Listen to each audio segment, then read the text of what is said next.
नमस्कार, मैं तुलिका सिंह, आप देख रहे हैं न्यूज 21।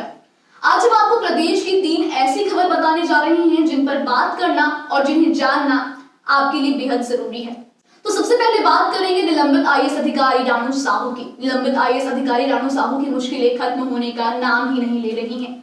जीएमएफ घोटाले में उनकी अग्रिम जमानत याचिका को कोर्ट ने खारिज कर दिया है। इसके साथ ही कोर्ट ने कई अन्य महत्वपूर्ण मामलों में भी याचिकाओं को नकारा है। आज हम इस मामले पर आपको विस्तार से जानकारी देंगे। देखिए पूरी रिपोर्ट। निलंबित आईएएस अधिकारी रानू साहू की मुश्किलें बढ़ती जा रही हैं। जीएमएफ घोटाले में उनकी अग्रिम जमानत याचिका को बुधवार को एसीबी और ईओडब्ल्यू की विशेष अदालत ने खारिज कर दिया। ये घोटाला छत्तीसगढ़ के खनन क्षेत्रों में हुए वित्तीय अनियमितताओं से जुड़ा हुआ है, जिसमें रानू साहू और उनकी करीबी सहयोगी माया वारियर की भूमिका संदिग्ध बताई जा रही है। माया वारियर पहले ही गिरफ्तार हो चुकी हैं और उनकी जानकारी के आधार पर जांच की जा रही है। अदालत ने अभियोजन पक्ष के इस तर्क को माना कि यदि रानू साहू को जमानत दी गई तो इससे जांच और साक्ष्य प्रभावित हो सकते हैं। हालांकि बचाव पक्ष ने इस मामले में रानू साहू के आरोपों को गलत बताया और एफआईआर पर सवाल उठाए, लेकिन अदालत ने उनकी दलीलों को खारिज कर दिया। इसी दौरान अदालत ने पूर्व महाधिवक्ता सतीश चंद्र वर्मा की अग्रिम जमानत याचिका भी खारिज कर दी। उन पर अपने पद का दुरुपयोग करने का आरोप है। साथ ही सौम्या चौरसिया की नियमित जमानत याचिका को भी खारिज कर दिया गया, जो आय से अधिक संपत्ति मामले में फंसी हुई हैं। जीएमएफ फंड का उद्देश्य खनन से प्रभावित क्षेत्रों और समुदायों के लिए काम करना था, लेकिन इस मामले में गंभीर आरोप लगाए गए हैं कि फंड का दुरुपयोग किया गया है। अब देखना होगा कि इस मामले में और कौन-कौन से बड़े नाम सामने आते हैं और जांच किस दिशा में आगे बढ़ती है। बहरहाल बढ़ते हैं दूसरी खबर की ओर। दिल्ली से आए सीएम साय अपने साथ सौगात लाए।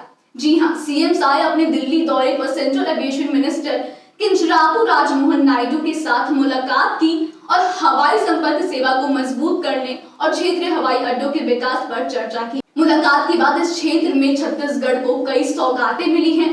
देखिए इस पर ये पूरी रिपोर्ट।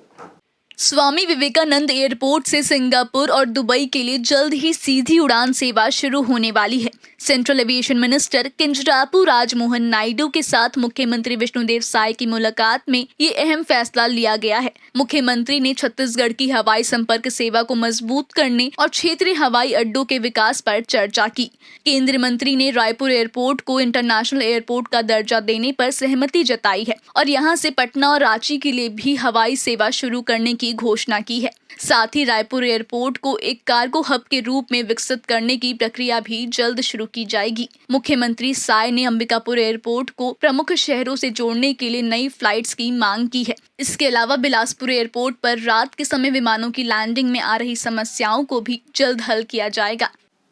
तो मुख्यमंत्री विष्णुदेव साय के इस कदम की हर तरफ सराहना हो रही है। हो भी क्यों ना, आखिर इससे छत्तीसगढ़ के एयर कनेक्टिविटी में नई क्रांति आएगी और राज्य को अंतर्राष्ट्रीय स्तर पर भी जोड़ा जाएगा। बढ़ते हैं तीसरी खबर की ओर। रायगढ़ जिले के छाल क्षेत्र में एक और दुखद घटना सामने आई है। जंगल में वन्य जीवों के लिए बनाए गए तालाब में 3 से 4 महीने के हाथी के बच्चे का शव तैरते हुए मिला है। ये घटना उस इलाके में घटित हुई है जहां पहले भी हाथी और मानव के बीच संघर्ष की खबरें सुर्खियों में रही हैं। देखिए इस पर पूरी रिपोर्ट। रायगढ़ जिले के छाल क्षेत्र में धर्मजयगढ़ वन मंडल के हाटी गांव के पास स्थित एक तालाब में हाथी के बच्चे का शव तैरता हुआ मिला है। ये बच्चा हाथी 3 से 4 महीने का बताया जा रहा है। शव की स्थिति देखकर ये प्रतीत होता है कि बच्चा हाथी तालाब में डूब कर मरा है। वन विभाग के अधिकारियों ने मौके पर पहुंचकर शव की जांच शुरू कर दी है। कुछ दिन पहले भी धर्मजयगढ़ क्षेत्र से एक हाथी के कंकाल मिलने की खबर आई थी, जिससे वन विभाग की लापरवाही पर सवाल उठ रहे हैं, खासकर जब शासन ने हाथियों की सुरक्षा के लिए फंड जारी किए हैं। वहीं रायगढ़ जिले के तमनार वन क्षेत्र में करंट लगने से 3 हाथियों की मौत होने की घटना भी सामने आई थी। इस पर वन विभाग ने बिजली कंपनी पर लापरवाही का आरोप लगाया था। इस घटना से कई सवाल खड़े हो रहे हैं। इन हाथियों की मौत का जिम्मेदार कौन है और आखिर क्यों शासन द्वारा हाथियों की सुरक्षा के लिए फंड जारी किए जाने के बाद भी प्रदेश में हाथी सुरक्षित नहीं है। अब देखना होगा कि वन विभाग और सरकार इस बार इस नन्हे हाथी की मौत पर किस तरह की कार्रवाई करते हैं और हाथियों की सुरक्षा को लेकर क्या ठोस कदम उठाए जाते हैं। फिलहाल के इस विशेष पेशकश में बस इतना ही। कल फिर मुलाकात होगी, छत्तीसगढ़ की बात होगी। तब तक के लिए बने रहिए न्यूज 21 के साथ। धन्यवाद।